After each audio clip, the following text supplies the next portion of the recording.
Good morning बच्चों। आज हम लेवल 1 एम्प्लॉयबिलिटी स्किल्स के अंदर क्लास 9th में session number 1 introduction to communication के अंदर पर्सपेक्टिव्स इन कम्युनिकेशन के बारे में डिस्कस करेंगे। पर्सपेक्टिव क्या होता है? परिप्रेक्ष्य, मतलब दृष्टिकोण। संचार में क्या दृष्टिकोण है?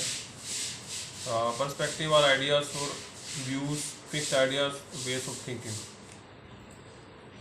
अब हर चीज़ के एक परिप्रेक्ष्य में विचार के जो दृष्टिकोण होते हैं, कुछ निश्चित तरीके होते हैं सोचने के। हर पर्सन का अपना अलग अलग दृष्टिकोण होता है, सोचने का तरीका अलग होता है, अपने विचार होते हैं। These sometimes affect our communication.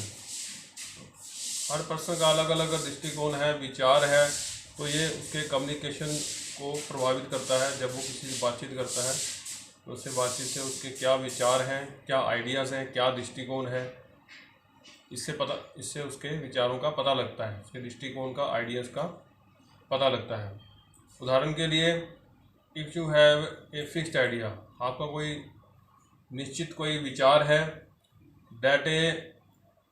आप ये मानते हो दैट योर टीचर और फादर इज स्ट्रिक्ट, कि जो टीचर आपका अध्यापक है, आपके पिताजी हैं, वो काफ़ी स्ट्रिक्ट हैं, काफ़ी कड़े हैं। Even when they are being friendly, आपको यही पता है कि वो फ्रेंडली नेचर के हैं, मित्रतापूर्ण आपके साथ व्यवहार करते हैं, एक मित्र के भांति आपके साथ घर में रहते हैं। You may think that they are scolding you even though they are polite, आपको यही पता है कि वो स्वभाव से विनम्र है, एक नरम स्वभाव के हैं, लेकिन फिर भी आपको डांटते हैं। इन द सेम वे, इसी तरीके से अदर्स में also have fixed ideas about you which affect what ever you से टू देम। जो दूसरे लोग हैं उनका आपके प्रति एक निश्चित विचार बना लेते हैं आपके प्रति। जो आपका स्वभाव है, जो आपका विचार है, जो आपका दृष्टिकोण है, उसको देखकर दूसरे लोग आपके प्रति एक विचार बना लेते हैं, अपने मन में एक फिक्स्ड आइडियाज़ क्रिएट कर लेते हैं। वो इस तरह का बंदा है, इस तरह का पर्सन है, इस तरह का व्यक्ति है। कुछ फैक्टर्स हैं, फैक्टर्स अफेक्टिंग पर्सपेक्टिव कम्युनिकेशन। संचार के दृष्टिकोण में कुछ तथ्य प्रभावित करते हैं, उनके बारे में डिस्कस करेंगे। Sometimes we are not able to communicate clearly because of barriers that stop us from sharing and understanding messages. अब कुछ बाधाएं होती हैं हमारे, we are not able to communicate clearly because of barriers. कुछ बैरियर्स का मतलब क्या होता है? कुछ बाधाएं होती हैं, हम कुछ बाधाओं के कारण हम प्रॉपर तरीके से किसी के साथ कम्युनिकेट नहीं कर पाते, बातचीत नहीं कर पाते, और अपने विचारों को साझा नहीं कर पाते, और दूसरों के विचारों को समझ नहीं पाते। वो क्या क्या फैक्टर होते हैं आगे हम डिस्कस करेंगे। Some of this summarized in table 1.1। आगे टेबल दी हुई है, इसमें हम डिस्कस करेंगे कौन कौन से फैक्टर्स होते हैं, कौन कौन से तथ्य हैं जिनके जो हमें संचार करने में हमारे लिए बाधा उत्पन्न कर सकते हैं। जो करते हैं, एक तो लैंग्वेज है, भाषा। In case of use of incorrect words, unfamiliar language, and lack of detailed language can act as a barrier to communicate when one wishes to convey। कई बार ऐसा होता है जब हम किसी पर्सन से बात करते हैं, वो किसी और गाँव का है, उसकी लैंग्वेज अलग है, उस एरिया की लैंग्वेज अलग है, हमारी लैंग्वेज अलग है। तो अगर हम लैंग्वेज में अगर डिफरेंस है, दोनों की लैंग्वेज में अंतर है, तो हम अच्छी तरह से एक दूसरे से कम्युनिकेट नहीं कर पाते, अपने विचारों को साझा नहीं कर पाते। तो लैंग्वेज भी एक तरह का बैरियर होता है। Visual perception. विजुअल परसेप्शन क्या होता है? विजुअल परसेप्शन का मतलब होता है जैसे कईयों की जो सेंसिबिलिटी होती है वो कम होती है। हर पर्सन का सोचने का तरीका अलग है, हर पर्सन का ब्रेन पावर अलग होती है। कोई पर्सन पढ़ के जल्दी समझ जाता है और एकदम उसका कोई भी आंसर, उससे क्वेश्चन पूछा जाता है, उसका ऑटोमेटिकली एक फास्ट तरीके से जल्दी से उसका आंसर देता है। तो ये उदाहरण के लिए, जैसे अगर लैंग्वेज का उदाहरण लें, language can act as a barrier when an Indian who knows Hindi and Chinese who has the knowledge of, मतलब जो चाइनीज़ है, चीन से कोई चाइनीज़ अगर आता है हिंदुस्तान में उसको चाइनीज लैंग्वेज आती है और हमें सिर्फ हिंदी लैंग्वेज आती है, तो हम इसे कैसे कम्युनिकेट कर पाएंगे। तो बीच में एक ट्रांसलेटर होना जरूरी है जिसको हिंदी और चाइनीज़ दोनों आती हो, तभी वो हमारी हिंदी लैंग्वेज को चाइनीज़ में कन्वर्ट करके उसको समझा सके ऐसे ही, और चाइनीज़ को हिंदी में कन्वर्ट करके हमें वो समझा सके। तो इंटरमीडिएटर बीच में चाहिए होता है जो यह काम कर सके। ऐसे विजुअल परसेप्शन में क्या होता है, completing partially drawn pictures with visual perception variance they may be something else. मतलब ब्रेन जो एबिलिटी है हर पर्सन की अलग अलग होती है, सोचने और समझने की क्षमता हर पर्सन की अपनी अलग होती है, सेंस करने की अलग होती है, कोई जल्दी समझ पाता है, कोई थोड़ा लेट समझता है। पास्ट एक्सपीरियंस भी आपका जो फैक्टर होता है जो कम्युनिकेशन में अफेक्ट करता है। लेटिंग और earlier experience stop us from understanding और कम्युनिकेटिंग क्लियरली। जो अगर हम किसी पर्सन से पहली बार मिल चुके हैं, दूसरी बार फिर जब मिलते हैं तो हमारा एक परसेप्शन बन जाता है उसके प्रति, एक आइडिया बन जाता है कि वो इस तरह का पर्सन है, उससे इसी तरह से बात करनी चाहिए। सॉफ्ट हार्टेड है, अगर वो नरम स्वभाव का है तो उसमें नम्रता की बात की जाती है, और कठोर स्वभाव स्ट्रिक्ट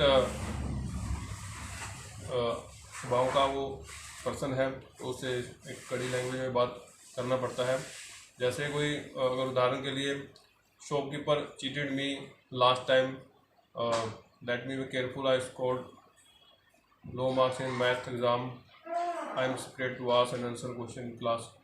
कई बार ऐसा होता है कि हम दुकानदार से कोई सामान खरीदने आते हैं, पहली बार जब फर्स्ट टाइम गए थे तो उसने हमें चीट कर दिया, तो महंगा सौदा दे दिया था हमें, तो दोबारा हम नहीं जाना चाहेंगे उसके पास, या एक परसेप्शन होगा माइंड में, उसके अकॉर्डिंग हम जाएंगे, एक माइंड प्रिपेयर करके जाएंगे भी इस तरह से हमने बार्गेनिंग करनी है उसके साथ, ठीक है। इस तरह से हो जाता है। प्रीजुडेंस क्या होता है, एक फिक्स्ड आइडियाज़ होते हैं, एक निश्चित विचार हम बना लेते हैं, जैसे कि such as thinking no one in my class like me. जैसे हमारा विचार हो जाता है, माइंड में एक व्यू बना लेते हैं, दृष्टिकोण बना लेते हैं कि हमें क्लास में कोई पसंद नहीं करता, ठीक है। और जिसका रिजल्ट क्या होता है, may stop a student from communicating openly in the class. जिससे जो पर्सन है, जो व्यक्ति है, जो स्टूडेंट है, वो अपने ग्रुप में या अपनी क्लास में जहाँ पे वो रहता है पूरी तरह से खुल नहीं पाता, अपने आप को, अपनी क्वालिटीज़ को उजागर नहीं कर पाता दूसरों के सामने। फीलिंग्स, एक फीलिंग भी फैक्टर है, और feelings and emotion such as lack of interest और trusting the other person effective communication. For example, I am not feeling well, therefore I don't want to talk. कई बार हमारी कुछ भावनाएं और कुछ हमारी भावनाएं होती हैं, जैसे लैक ऑफ इंटरेस्ट, हमें किसी चीज़ में रुचि नहीं है, हम किसी दूसरे पर्सन पर ज़्यादा ट्रस्ट नहीं कर पाते, ज़्यादा विश्वास नहीं कर पाते, वो भी हमारे कम्युनिकेशन को अफेक्ट करता है, वो भी हमारे दूसरे बातचीत करने को प्रभावित करता है। उदाहरण के लिए, I am not feeling well therefore I don't want to talk. भाई मैं ठीक नहीं, इसलिए तुम्हारे से बात नहीं करना चाहता। एनवायरनमेंट भी डिपेंड करता है आपके प्रॉपर वे में, अगर आप कम्युनिकेशन नहीं कर पा रहे, एनवायरनमेंट फैक्टर भी प्रभावित करता है। Noise and disturbance in the surrounding में कम्युनिकेशन डिफिकल्ट। जैसे talking to a friend in a function where there is a loud music being played by the orchestra. से कोई हम फंक्शन में जाते हैं, वहाँ पे ऑर्केस्ट्रा बज रहा है, तो हम अगर एक दूसरे से हम बातचीत भी कर रहे हैं, अपने फ्रेंड्स के साथ प्रॉपर तरीके से बातचीत नहीं कर पाते उस लाउड एनवायरनमेंट में, शोर शराबे में, तो ये भी फैक्टर कम्युनिकेशन, प्रॉपर कम्युनिकेशन हमारे फ्रेंड्स के साथ नहीं हो पाता, प्रॉपर बातचीत नहीं हो पाती, तो ये एनवायरनमेंट फैक्टर भी इफेक्ट करता है। पर्सनल फैक्टर भी हो सकता है आपका। Personal factor include your feelings, habits, आपके कुछ फीलिंग्स हैं, आपके कुछ आदतें हैं या सोचने का तरीका है, वो भी अफेक्ट करता है। हर पर्सन का सोचने का तरीका अलग होता है। जैसे कईयों के दिमाग में डर रहता है, कॉन्फिडेंस काफ़ी कम होता है, जिससे वो प्रॉपर वे में कम्युनिकेशन नहीं कर पाते, दूसरे पर्सन के साथ प्रॉपर वे में बातचीत नहीं कर पाते, सही तरीके से बातचीत नहीं कर पाते, डरते हैं, अपने आप को ज़्यादा एक्सप्लेन नहीं कर पाते, अपने विचारों को ज़्यादा उजागर नहीं कर पाते। Science which have difficult meaning in different cultures such as showing a thumb may mean good job or done for some other people may be insulting others। कुछ कल्चर भी होते हैं, कल्चर के साइन होते हैं, हमारी संस्कृति में कुछ साइन बने हुए हैं, कुछ इशारों के द्वारा भी हम इंडिकेट करते हैं, कम्युनिकेट करते हैं एक दूसरे के साथ।